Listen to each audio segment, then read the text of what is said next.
The relationship between Islam and the West includes centuries of coexistence and cooperation. In June, President Barack Obama sought to separate himself from his predecessor in the U.S.'s relationship with the Muslim world. But after reports that the U.S. is struggling against pro-Taliban and al-Qaeda militants in Afghanistan, Joint Chiefs of Staff Admiral Mike Mullen says a battle over perception is also failing. In an essay published in the Joint Force Quarterly released Friday, Mullen said, "We need to worry a lot less about how to communicate our actions and much more about what our actions communicate. I would argue that most strategic communication problems are not communication problems at all, they are policy and execution problems." This is the latest display that the U.S. is reportedly losing the battle of public perception against Muslim extremists. Just 2 weeks ago, the Obama administration ordered a new unit within the State Department for countering pro-Taliban and al-Qaeda militant propaganda in Afghanistan and Pakistan. Actions speak louder than words.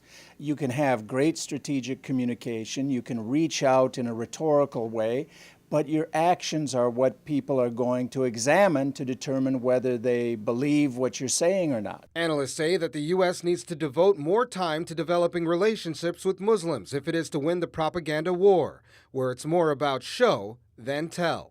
If we're, doing things that result in the deaths of many civilians, if we're, claiming we want democracy, yet invading countries that weren't any threat to us, and all of these things add up. People see the actions, and they're going to disregard the nice words if they hear them. Growing concern over military strategy is prompting Mullen to create a virtual town hall on the internet. Anyone who cares about the folks who serve in the military, to send them their questions on video. It's all part of a virtual town hall. He's fielding questions from the public and will broadcast his answers on the World Wide Web in September.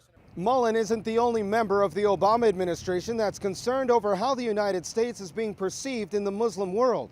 Members of the Senate and House Armed Services Committees are evaluating strategic communications programs and how money is being spent on them.